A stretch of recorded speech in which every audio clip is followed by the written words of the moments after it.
하지만 모든 일이 해결된 지금 저의 이야기를 공유하고자 이렇게 사연을 적어 보냅니다. 저는 꽃다운 나이에 남편과 결혼했어요. 선자리에서 남편을 보고 이 사람이다 싶어 결혼을 했는데 벌써 30년이 넘는 시간이 흘렀네요. 제 남편은 저에게 최고의 남편입니다. 딸이 들으면 소스라치게 놀라겠지만 저는 제가 살아온 시대를 봤을 때 저희 남편 같은 사람을 찾기도 쉽지 않다고 생각하거든요. 집안일을 열심히 한다거나 애정 표현이 많은 사람은 아니지만 성실하게 자기 할 일 하며 집안의 크고 작은 분쟁을 일으킨 적도 없습니다. 아빠로서, 남편으로서, 가장으로서 늘 최선을 다하는 사람이었죠.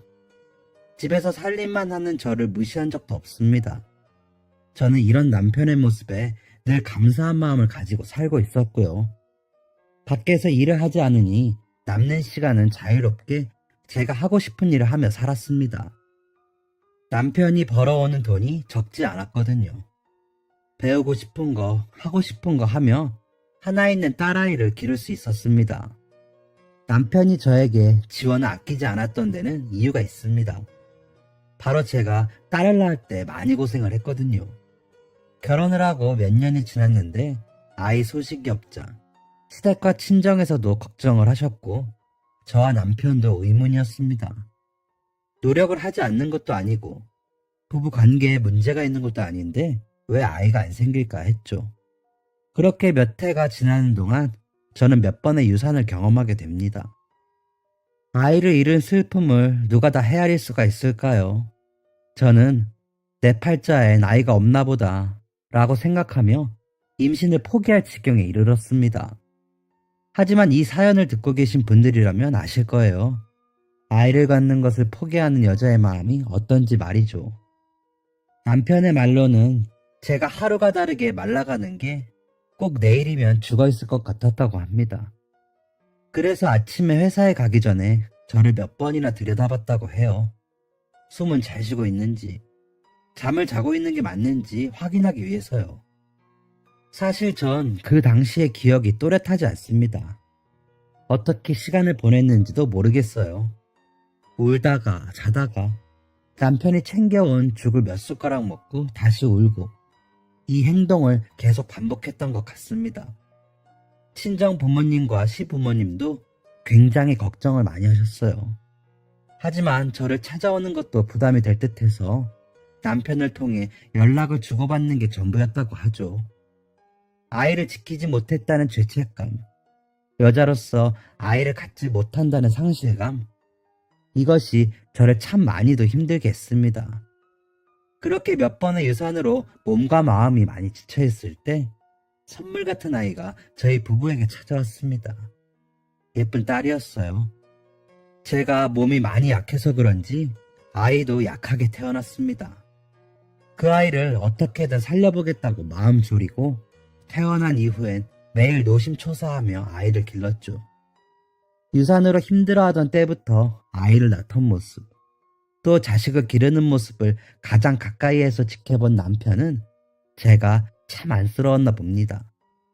남편은 저에게 아이를 기르는 것도 중요하지만 당신 하고 싶은 거 다 하면서 살아 라고 신신당부했어요. 남편의 그 말 한마디가 얼마나 고맙던지. 하지만 아이를 기르는데 무슨 시간이 있겠어요. 정신도 없는데요.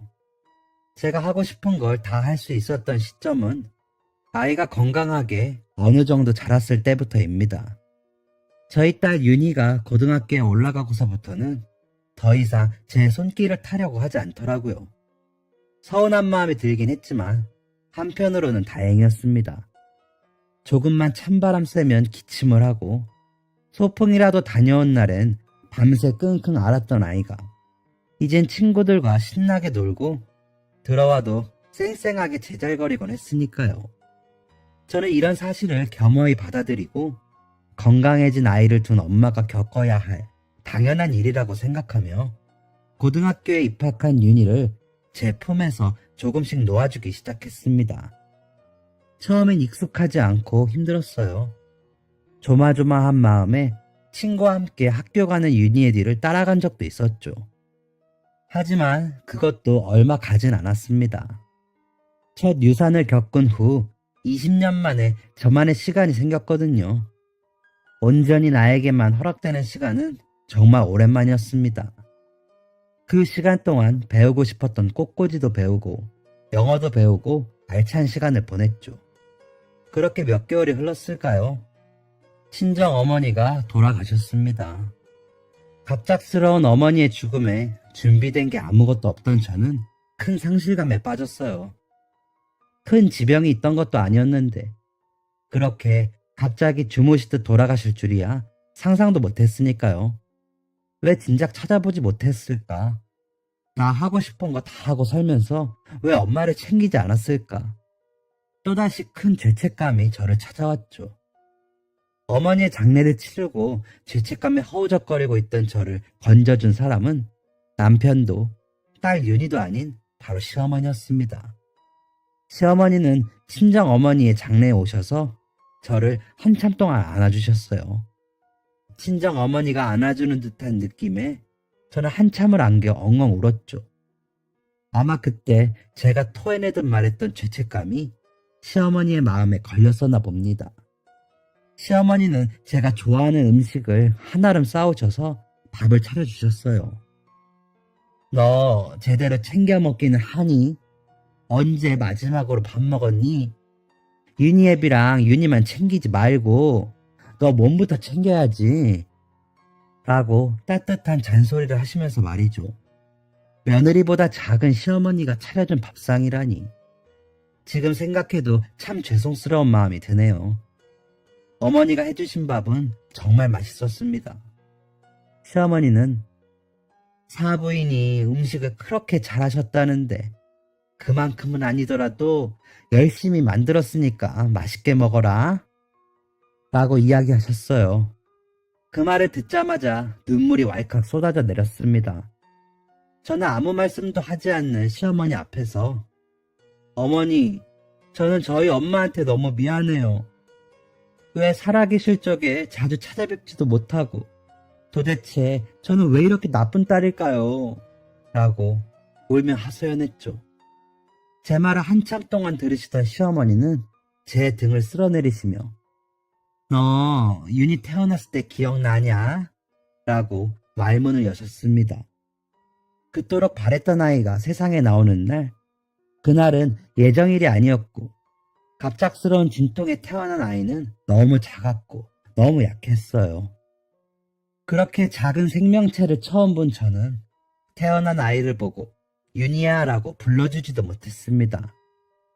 왜냐하면 지어놓은 이름을 붙여주기엔 아이의 생명이 곧 꺼질 것처럼 가늘어 보였거든요.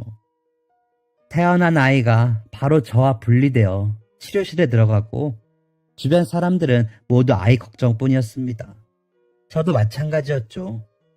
시어머니는 이때를 회상하시며 이렇게 말씀하셨습니다. 그때 윤희가 아니라 너를 보고 있던 건 너의 어머니가 유일했다 라고요. 또 시어머니는 너 쉬라고 하고 나왔을 때 병원 앞에서 사부인과 이야기 나눴지. 딸이 고생해서 마음이 많이 어려우시죠? 라고 하니 사부인께서는 그래도 사라졌으니 얼마나 다행입니까? 라고 이야기하셨다. 라는 말을 덧붙이셨습니다. 그리고는 사라졌다는 게 누구를 두고 하는 말이겠냐? 윤희였겠니? 사부인은 네가 사라져서 다행이라고 생각하셨던 거다. 엄마 마음이 그래. 너도 윤희가 있으니 알 거 아니냐? 아무리 잘못해도 그냥 내 새끼 잘 살아주었으면 그거 하나로 족한 게 엄마야. 라고 말씀하셨습니다. 시어머니의 이 말씀에 저를 짓누르고 있던 죄책감이 많이 덜어진 느낌이었습니다. 그리고 살아계신 시부모님에게 잘하자고 다짐했습니다. 제 친정 아버지도 제가 어릴 적에 돌아가셨고 어머니도 돌아가셔서 부모님을 모두 여인 상황이었거든요. 이날 이후 저는 모든 일정에 시어머니, 시아버지와 동행했습니다. 물론 시아버지는 발이 넓으신 분이라 저와 함께 다니는 걸 퍽 귀찮아하셔서 본인 친구분들과 노시겠다며 거절하시긴 했지만요. 제가 배우던 꽃꽂이, 영어와 같은 수업 외에 수영 같은 운동도 함께하며 시어머니와 저는 친딸, 친엄마처럼 가까워져 갔습니다. 이전에도 시어머니가 좋은 분이라고 생각은 했지만 엄마 같다는 생각은 전혀 못했었거든요. 시어머니와 시덥지 않은 농담에도 깔깔거리며 웃을 정도가 됐을 때 갑작스레 시아버지가 쓰러지셨습니다. 시아버지를 병원에 모셨을 때만 해도 금방 회복하고 일어나실 거라고 생각했습니다. 연로하시긴 하지만 사람도 많이 만나시고 꾸준히 운동도 해오신 분이라 연세에 비해 건강하셨거든요. 초조했던 것도 잠시, 시아버지는 퇴원을 하셨고 함께 마음 졸이셨던 시어머니도 안도의 한숨을 내쉬었습니다. 그렇게 또 평범한 일상을 살다가 다시 시아버지가 쓰러지시고 입원하시게 됐습니다. 이런 상황이 이후에도 여러 번 반복되었어요. 당연히 연로하시니 어쩔 수 없는 거다라고 생각은 했지만 입원과 퇴원의 횟수가 잦아지니 혹시 우리가 보지 못하는 상황에 아버지가 쓰러지시면 어떡하지? 라는 우려가 되더군요. 하지만 남편의 형제들 중 이런 걱정을 하는 사람은 없었습니다. 남편은 사남매의 둘째입니다. 아들 둘에 딸 둘인 집이죠. 시아버지가 세 번째로 쓰러지셨을 때 남편은 형제들에게 부모님이 따로 사시니 갑자기 쓰러졌을 때 돌봐드릴 여력이 부족한 것 같다 라고 이야기하며 우리 형제들 중에 부모님을 모시거나 전문 보호시설에서 모시는 게 좋을 것 같다라는 뜻을 비췄죠. 물론 모시고 살겠다는 사람들은 없었습니다. 보호시설로 보내자는 의견뿐이었죠. 하지만 보호시설로 보내는 것도 비용을 부담해야 한다면 반대한다는 입장이었습니다. 이 말을 들은 저는 정말 분노했어요. 남도 아니고 자기 아버지인데 어떻게 이럴 수 있냐는 생각이었죠. 남편의 형제들은 아버지를 보호시설로 보내면 어머니는 어쨌든 누가 모셔야 하는 게 아니냐며 불만을 토로했습니다. 저는 이 말을 듣자마자 어머님, 아버님 내가 모실 테니까 당장 모시고 들어와 라고 큰 소리를 쳤습니다. 그 길로 남편과 함께 병원에 계신 시부모님을 찾아가서 저희 집으로 모시겠다 하니 시아버지는 의외의 반응을 보이셨습니다. 나는 싫다. 시아버지의 한마디였어요. 남편은 당황하며 아버지, 말씀드렸지만 그렇게 갑자기 쓰러지시면 오랫동안 혼자 방치되실 수도 있어요. 옆에서 돌봐드리는 게 아버지를 위하는 일이기도 하고 저희 마음도 편해요. 라고 말씀드렸죠. 하지만 아버님의 생각은 강경했어요. 이젠 거동도 힘들고 혼자 할 수 있는 게 점점 없어지고 있다. 늙은이 몸에 자식이나 며느리 손 타는 건 죽기보다 싫어. 라고 이야기하실 정도였으니까요. 아버님은 자존심이 강한 분이셨기 때문에 약해진 자신의 몸을 수발대는 남편과 저를 원치 않으셨던 거죠. 거기다 어머님은 그래, 그리고 너희 집에 너희만 있는 것도 아니고 한창 예민한 시기에 애도 있는데 라고 덧붙이셨습니다. 어머님의 말씀이 끝나자 아버님은 요즘 시설 좋다더라. 그냥 거기에 두고 자주 얼굴이나 보러 와라 라고 이야기하셨어요. 저와 남편은 이게 맞나 라고 생각했지만 두 분의 뜻이 워낙 강경하시니 그 뜻에 따르기로 결정했죠. 하지만 저희가 물러서지 않은 부분도 있었습니다. 바로 어머니의 거취에 대한 부분이었어요. 아버님은 부부가 함께 있기를 원하셨지만 아버님의 건강을 우선으로 케어할 기간을 찾다 보니 어머니와 함께 지내시기 힘들더군요. 그래서 어머님은 저희와 함께 지내시고 이동이 자유로운 제가 자주 어머님을 모시고 아버님을 뵈러 가기로 했습니다. 아버님은 점차 건강을 되찾으셨어요. 어머니와 함께 아버님을 뵈러 가면 늘 밝은 모습으로 이제야 살 것 같다고 좋아하셨거든요. 함께 지내시는 분들과도 잘 어울리시고 대장부 같은 성정 덕에 시설에서도 대장처럼 지내시고 계셨습니다. 금슬 좋은 시부모님, 좋은 시간 보내시라 하고 시설을 산책하고 있으면 주변 분들이 아버님의 칭찬을 하며 다가오기도 했죠. 하지만 아버님을 담당하시는 보호사님은 걱정의 말을 전하셨습니다. 아버님이 밤에 힘들어하시는 경우가 몇 번 있었는데 아무래도 노안이 깊으셔서 그런 듯하니 어느 정도 마음의 준비는 하는 게 필요할 거라는 거죠. 저는 그 말에 괜히 심술이 났어요. 저렇게 정정해 보이는 분을 가지고 마음의 준비 얘기를 하는 게 마음에 들지 않았기 때문입니다. 어차피 웃어넘기고 집에 와서 남편에게 이야기하니 남편은 그 말을 허투루 듣지 않았습니다. 괜한 소리 한다며 면박을 줄 법도 한데 의외로 곰곰이 생각에 잠겼어요. 그러곤 앞으로는 매주 주말에도 아버님을 뵈러 가자고 했습니다. 저희 가족은 평일엔 저와 어머님이 함께 아버님을 찾아뵀어요.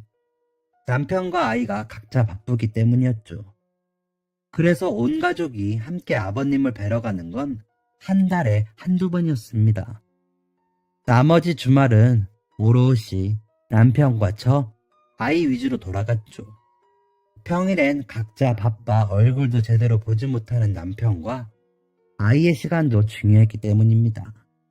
하지만 남편은 주말에 가끔 아버님을 뵈러 가는 것이 아니라 매주 뵈러 가자고 말했습니다. 안 된다고 할 이유도 없고 딸 윤희도 쉽게 동의했기 때문에 저희 가족은 매주 아버님을 찾아뵙게 되었습니다.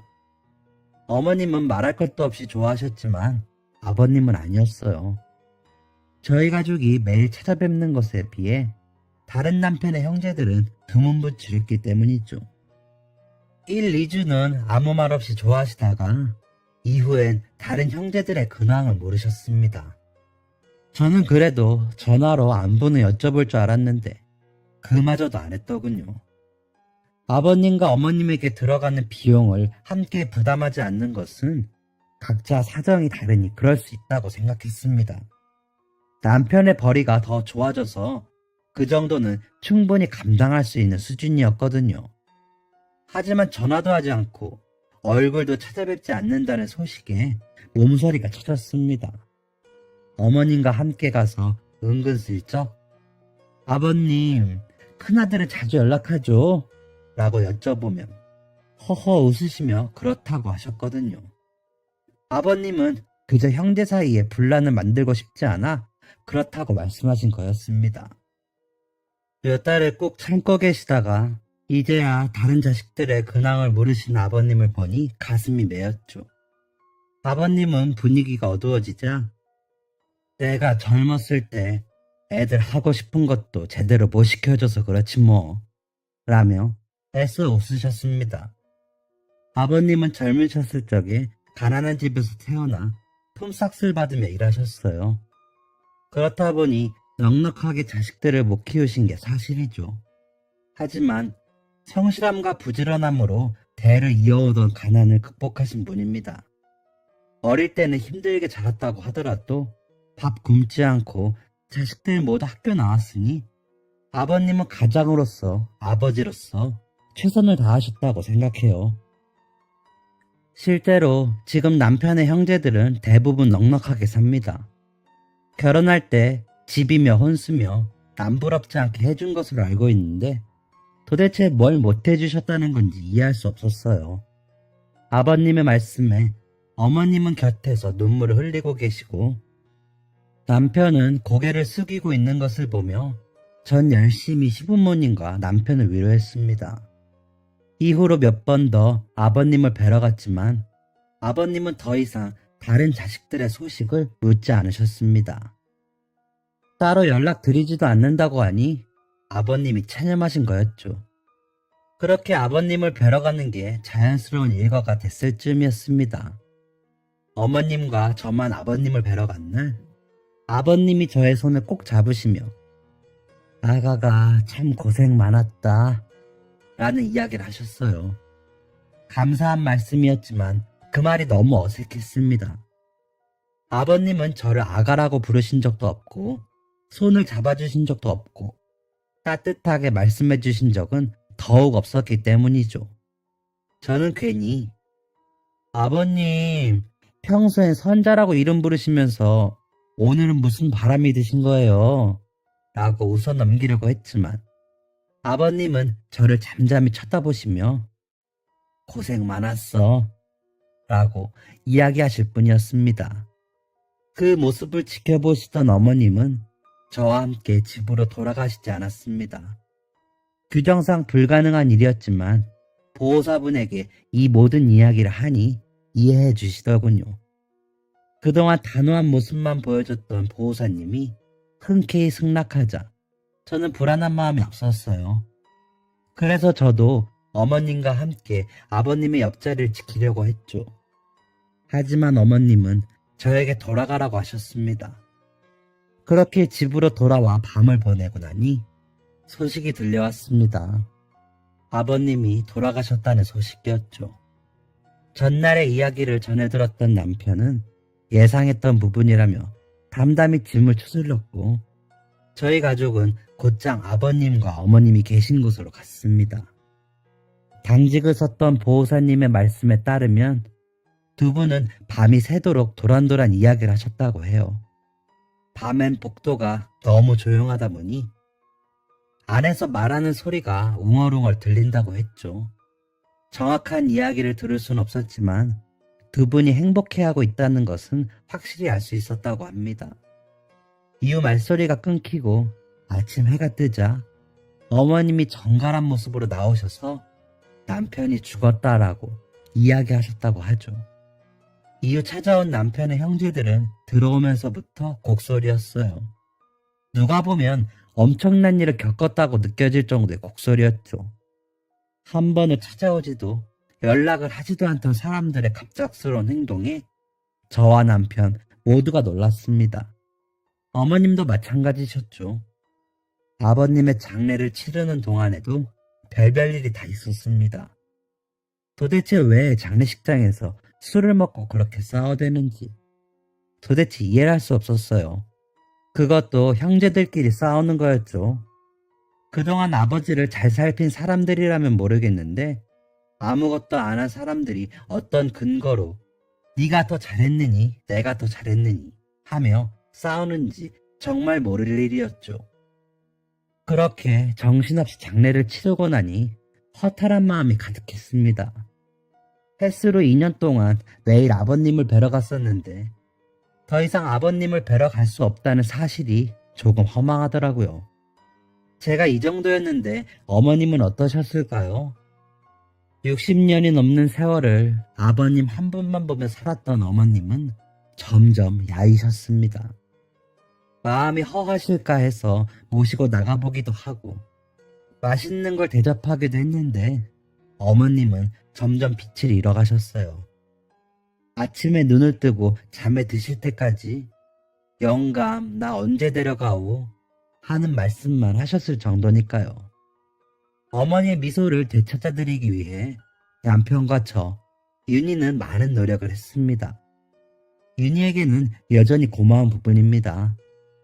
윤희가 고3일 때 시아버지가 돌아가셨기 때문에 한창 중요할 시기에 많은 관심을 주지 못했거든요. 윤희는 밤늦게 공부하고 돌아오면 늘 할머니를 찾아뵙고 주말에 잠시 쉴 때면 할머니를 모시고 나가 산책을 하기도 했어요. 이건 어머님을 위한 것이기도 했지만 저를 위한 것이기도 했습니다. 평일 내내 어머님을 모시고 있느라 제 시간이 없을 것이라고 생각한 딸아이의 배려였죠. 사실 윤희는 대학을 다른 지역으로 갔고 대학 졸업 후 미국으로 인턴 생활을 하러 떠났기 때문에 고3 이후로는 어머님과 자주 뵌 적이 없습니다. 윤희 자신도 그것을 알았기 때문에 할머니와 더 시간을 많이 보내려고 노력했다 하더라고요. 남편의 형제들은 간간히 어머님의 안부를 묻긴 했습니다. 하지만 어머님을 걱정해서 안부를 묻는 게 아니라 어머니가 언제쯤 죽나 물어보려고 연락하는 것 같더군요. 어머님이 치매를 진단받으신 이후부터는 그런 연락이 더 심해졌어요. 그래서 남편 형제들의 전화는 잘 받지 않았습니다. 하지만 한편으로는 설마라는 생각이 여전히 있었습니다. 아버님이 돌아가시기까지의 일들을 겪으며 남편 형제들에 대한 기대감이 바닥을 쳤지만 그래도 인간으로서의 양심은 살아있겠지라고 생각한 거였어요. 어느 순간부터 아주버님 부부가 저희 집에 자주 드나드셨습니다. 사실 달갑진 않았지만 치매를 앓고 계신 어머님이 아버님을 가장 많이 닮은 아주버님을 반기셨기 때문에 어쩔 수 없이 집에 들였죠. 달갑지 않게 아주버님 부부를 집 안으로 모시면 두 분은 항상 집에 대한 칭찬을 엄청 많이 하셨어요. 나는 언제 이런 집에 살아보나. 우리 엄마 자식 덕에 호강하네. 같은 말들이었죠. 그러면서 남편에게는 너 이거 솔직히 아버지가 돌아가시면서 주신 거 아니야? 너 결혼할 때 집 안 받았잖아. 라고 말하며 그니까 이거 누구 돈으로 산 거냐고 라는 식의 무례한 표현을 서슴지 않았습니다. 남편은 화가 났지만 아주버님을 보고 아이처럼 좋아하시는 어머님 때문에 분을 사귈 수밖에 없었다고 합니다. 그렇게 아주버님 부부와 자주 왕래를 하게 되었을 때 미국에서 결혼한 윤희의 남편에게서 연락이 왔어요. 함께 인턴으로 일하게 된 한국인과 미국에서 만나 결혼한 윤희는 임신한 상태였습니다. 사이에 갑작스러운 전화에 반가운 마음이 먼저 들었지만 그것도 잠시 불안한 마음을 잃었습니다. 불안한 예감은 왜 틀리지 않는지 사위는 윤희가 예정일보다 훨씬 앞서서 아이를 제왕절개로 낳았고 병원에서 회복 중이라는 소식을 알렸습니다. 손주가 태어났다는 기쁨이 먼저가 아니었어요. 제 품에 안겨서 헐떡거리며 숨을 쉬던 윤희의 갓난아기 시절이 떠올라 눈물이 멈추지 않았죠. 내가 아이를 약하게 낳아서 윤희가 고생하는 거란 생각을 했습니다. 그 먼 타국에서 돌봐주는 사람도 없이 혼자 몸조리를 할 윤희를 생각하니 가슴이 메었죠. 저의 이런 생각을 아는지 남편이 미국으로 가보는 건 어떻겠냐는 제안을 했습니다. 하지만 그 선택에 기뻐할 수만 없었어요. 당장 치매를 앓고 계신 어머니가 계셨기 때문이죠. 사실 어머니를 전문 기관으로 모시지 않은 것도 저의 욕심이었기 때문에 그런 어머니를 두고 떠날 수 없었습니다. 그래서 미국으로 가는 것은 조금 어려울 것 같다고 남편에게 이야기했죠. 하지만 윤희를 걱정하는 마음은 남편도 마찬가지였어요. 저에게 미국행 비행기 티켓을 건네더군요. 가서 아이 몸조리하는 것만 잘 도와주고 다시 돌아오라는 이야기를 전했습니다. 어머님은 어떻게 하려고 하느냐 묻자 남편은 어머니가 내 손을 거부하시는 것도 아니고 정신이 항상 온전치 못하신 것도 아닌데 큰 문제 없을 거다. 정 어려우면 사람 쓰겠다라며 저를 안심시켰습니다. 실제로 어머니는 간혹 어린아이 같은 행동을 하실 뿐 행동이 이상이 있는 것은 아니었거든요. 병원에서도 치매가 다른 사람에 비해서 아주 늦게 진행되고 있다고 했죠. 감정 조절이 가끔 안 되시고 계산 능력이나 기억력이 떨어져서 일상생활이 조금 힘든 것뿐이었어요. 조금 힘들다고 표현하긴 했지만 어머님은 여전히 곁에서 보살핌을 받으셔야 하는 분이었습니다. 가게에서 물건을 주문하는 것도 한참 걸리시고 그것 때문에 사람들에게서 눈총받은 적이 한두 번이 아니거든요. 그런데 남편은 일을 하는 사람이라 하루 종일 어머니의 곁에 있을 수가 없는데 어떻게 하려고 하는지 의문이었습니다. 남편은 조심스럽게 형님네가 오기로 했어 라고 말했죠. 저는 제 귀를 의심했어요. 그 말을 전해 듣고 남편과 크게 싸웠습니다. 남편의 생각이 이해가 안 되는 것은 아니었어요. 어머니가 간곡하게 아주버님과 함께 있게 해달라고 하셨답니다. 한 번씩 아이처럼 어리광을 강하게 부르실 때가 있는데 그게 바로 지금이었던 거죠. 제가 절대 안 된다고 하자 어머님은 저에게 되게 해줄 때까지 밥도 안 먹을 거야 라고 소리치셨습니다. 저는 어머님을 어르고 달래려고 했지만 어머님의 생각은 확고했습니다. 단식 투쟁도 불사하시는 어머님의 모습에 제가 진 거죠. 그래서 미국행 티켓을 취소하려고 했지만 그마저도 남편의 만류로 실패하고 미국 딸아이의 집으로 가게 되었습니다.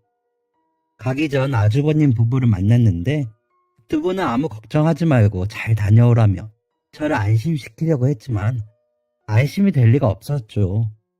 그래서 저는 매일 남편에게 전화하고 어머님의 상태를 물었습니다. 남편의 말에 따르면 어머님은 아주 잘 지내시는 것으로 보였어요. 건강도 더 좋아지셨고 아주버님과 함께 있다는 사실이 매우 즐거워 보이신다고 말이죠. 아버지와의 연애 시절을 떠올리시는 것 같다 라는 게 남편의 생각이었습니다. 딸도 건강을 많이 회복한 듯 보였고 저도 슬슬 한국으로의 귀국을 준비했습니다. 딸을 결혼식 후 처음 본 것이기도 했고 첫 손주의 탄생에 너무 기뻐서 사실 돌아오려고 마음먹기가 쉽지 않았습니다. 하지만 한국에 남아있는 가족들이 있기에 무거운 발걸음을 옮기기로 했죠. 귀국 준비를 하고 있는데 남편의 급한 연락이 왔습니다. 남편이 해외로 급하게 출장을 가게 되었다는 것이죠. 그래서 저는 예정된 날짜보다 더 급하게 딸에게 작별을 구했습니다. 아쉬운 마음을 뒤로하고 비행기를 타러 갔는데 비행기가 연착되었다는 소식이 들려왔어요. 폭설 때문이었죠. 당장 남편의 출국이 이틀 뒤인데 폭설로 인해 귀국 날짜가 늦어지자 불안한 마음이 들었습니다. 남편은 그동안 아주버님 부부의 모습을 보며 하루 정도는 괜찮을 거다라고는 말했지만 저는 아니었습니다. 물론 그분들이 어머님에게 직접적인 해를 가할 거란 생각을 했던 건 아니었어요. 아무리 그래도 지성인이고 친자식인데 그런 일을 할 리는 없다고 생각했죠. 하지만 이상하게 불안한 마음이 계속 피어올랐습니다. 그러나 제가 할 수 있는 것은 가장 빠른 비행기를 타고 한국에 돌아가는 것 뿐이었죠. 여전히 뒤숭숭한 마음으로 한국에 도착했고 집으로 갔습니다. 집이 이상하게 조용했어요. 아무리 어머님을 불러도 대답이 없으시고 분명히 계신다고 했던 아주버님 부부도 찾을 수 없었죠. 남편에게 전화를 했지만 남편은 해외라 전화 연결이 쉽지 않았습니다. 아주버님 부부도 마찬가지였죠. 아무리 전화를 걸어도 전화 연결이 되지 않고 결국 핸드폰이 꺼진 듯 했어요. 어머님이 지니고 다니시던 핸드폰으로 전화를 했는데 어머님의 핸드폰은 어머님 방 테이블 위에 올려져 있었습니다. 마음을 차분히 하고 기다리려고 했지만 시간이 점점 흐르자 마음이 초조해졌죠. 밤 11시가 넘었을 때는 이미 너무 오래 기다린 상황이었습니다. 여전히 아주버님 부부는 전화가 안 되는 상황이었죠.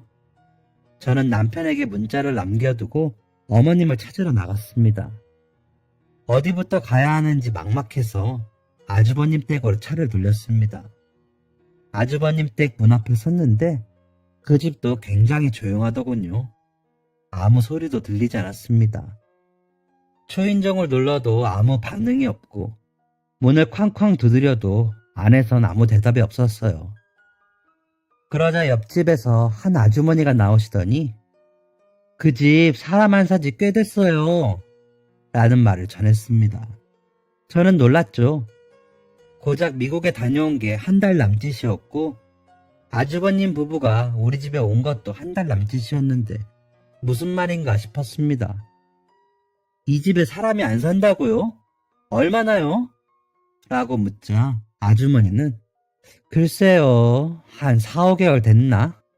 갑자기 이사를 하길래 뭔 일인가 싶었죠.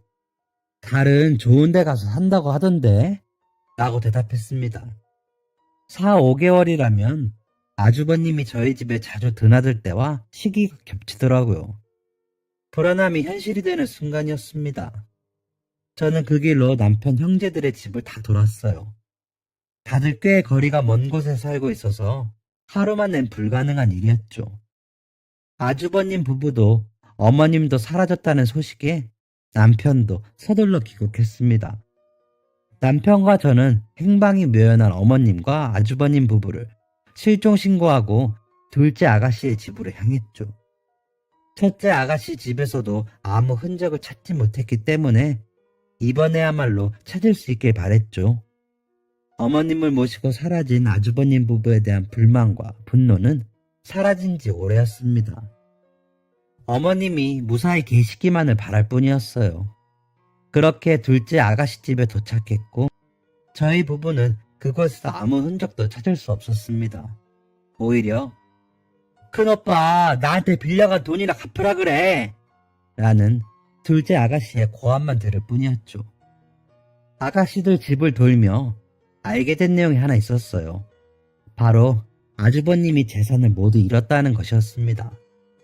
아가씨들은 아주버님이 사업을 하기 위해 필요한 돈을 빌려가는 줄 알았는데 알고 보니 부부가 함께 도박을 다니며 재산을 탕진하고 있었다고 했습니다.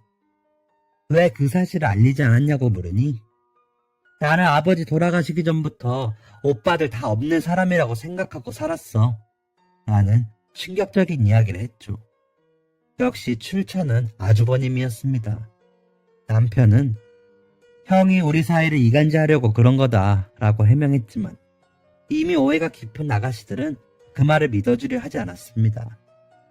어느 순간부터 가족들과의 인연을 끊은 아가씨들의 행동이 조금은 이해되는 순간이었죠. 오해를 풀고 싶은 마음이 굴뚝 같았지만 당장 우리 부부에겐 어머님을 찾는 게 가장 중요했기 때문에 아가씨들의 집에서 나설 수밖에 없었습니다. 경찰서를 가보자고 하고 차에 탄 순간 전화가 걸려왔습니다. 아주버님 부부의 위치가 잡힌 거죠. 저와 남편은 아주버님이 있다는 위치로 당장 달려갔습니다. 속초 근방에 있는 허름한 여관이었어요. 아주버님 부부를 만나면 멱살이라도 잡을 듯 했는데 저와 남편은 어머님부터 찾았습니다. 하지만 주변에 어머님의 흔적은 없었어요. 저와 남편, 함께 동행했던 경찰분까지 어머님의 행방을 물으니 아주버님은 그제야 강릉에다 어머니를 버렸다라는 말을 했습니다. 기가 찼죠. 어떻게 자식이 자기 부모를 직접 버릴 수 있을까요? 저와 남편은 바로 강릉으로 갔습니다. 아주버님 부부가 어머니를 마지막으로 봤다는 곳에 갔죠. 거기서부터 열심히 어머님의 흔적을 찾았습니다. 어머님이 발견된 곳은 버려진 곳에서 5km 정도 떨어진 찜질방이었죠. 한 달이 넘어서야 마주한 어머님의 얼굴은 너무나도 야인 상태였어요. 저와 남편은 어머님의 얼굴을 보자마자 눈물을 터뜨렸죠. 이후 어머님을 모시고 간 병원에서는 겨울바람을 많이 쐬셔서 몸이 약해진 것 외에는 큰 문제가 없다는 검사 결과를 받았고 치매가 좀 심해졌다는 진단도 받았습니다. 어머님은 기력을 회복하실 때까지 병원에 모시는 것으로 하고 저와 남편은 사건의 진상을 파악했어요. 우선 아주버님 부부가 어머님을 왜 버렸는지 알 수가 없었습니다. 경찰의 조사 결과에 따르면 두 사람은 부부 도박으로 전 재산을 잃었고 엄청난 빚을 진 상태라고 합니다. 그것도 정상적인 금융업체에서 빌린 돈이 아닌 거죠. 빚을 갚기 위해 또다시 돈을 빌리고자 주변을 둘러보니 아버님이 돌아가신 후 살림이 더 좋아진 저희 부부가 보였다고 합니다. 그게 다 부모님이 숨겨두었던 유산 덕이라고 생각했던 거죠. 그래서 저와 남편이 자리를 비웠을 때 어머님을 추궁해서 남은 유산을 빼돌릴 생각이었다고 합니다. 그 생각으로 어머님께 유산 얘기하자 어머님은 강릉에 가야 한다고 말씀하셨다고 해요. 그래서 강릉에 숨겨둔 유산이 있구나 라고 생각한 아주버님 부부는 바로 강릉으로 향했죠. 하지만 어머님은 그저 바다가 보고 싶으셨던 거고 유산에 대해서는 아무 말씀하지 않으셨다고 합니다. 어머님을 추궁하며 언성이 높아지고 급기야 화가 나자 아주버님 부부는 어머님이 더 이상 필요 없다며 그 추운 강릉바다에 어머님을 버리고 온 것이죠. 저희 부부는 이 말을 듣고 정말 어이가 없었어요. 그런 이유로 부모를 버리고 온다는 것도 이해가 안 되는데 저와 남편은 시부모님에게 유산 한 푼 받은 게 없거든요. 아버님은 유언도 하지 않으셨습니다. 저희 부부도 아는 게 없어요. 존재도 확실하지 않은 유산을 욕심내서 자신들을 그토록 반기던 어머님을 버린 아주버님 부부의 파렴치한 모습에 치가 떨렸습니다. 어머님은 2주 동안이나 혼자 계셨습니다. 정신이 온전치도 않은 상태로 말이죠.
어떻게 어머님이 2주 동안 잘 계실 수 있었던 건지, 혹시 은인의 도움이 있었던 것은 아닌지 알아보자 놀라운 사실을 알게 되었습니다.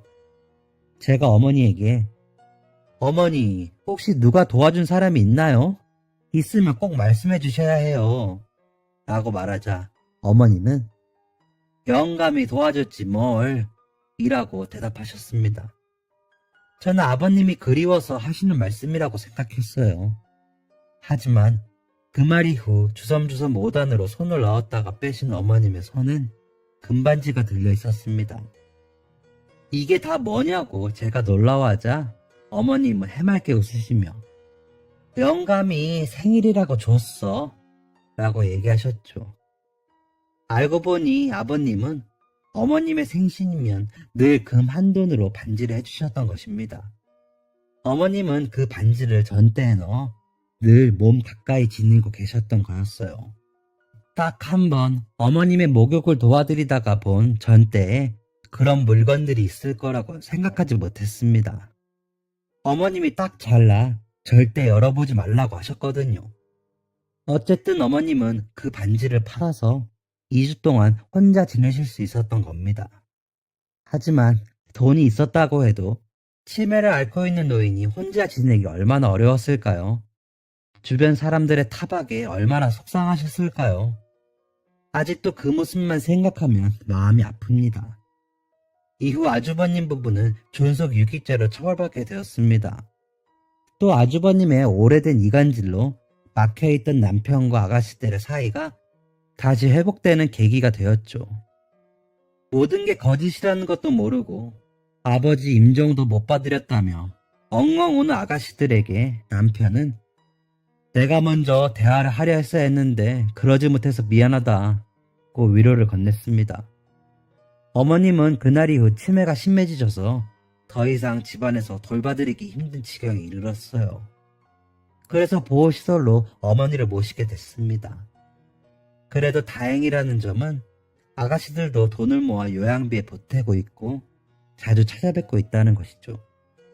어머님을 다시 찾고 일상을 회복한 듯 했는데 더 놀라운 일이 벌어졌습니다. 아버님의 유산이 실제로 있었던 것이죠. 아버님의 재산의 흔적은 어머니가 예전에 차고 계셨던 전대 안에서 발견되었습니다. 어머님을 보호시설에 모셔다 드리고 어머님 방을 청소하고 있는데 그 안에서 발견된 것입니다. 변호사의 공증까지 받아둔 문서를 들고 변호사 사무실에 찾아가니 생각했던 것보다 더 큰 금액의 유산이 있었습니다. 일전에 아버님이 사두신 땅이 굉장히 가치가 높아지며 큰 돈을 벌게 되신 거였다고 하죠. 이 사실을 아가씨들에게 알리니 아가씨들은 우물쭈물하며 자신들은 그것을 받을 자격이 없다고 상속을 포기했습니다. 남편과 저는 아가씨들의 뜻을 존중하긴 했지만 오해가 있었던 만큼 아버님의 유산을 공평하게 분배해야 한다고 생각하고 있죠.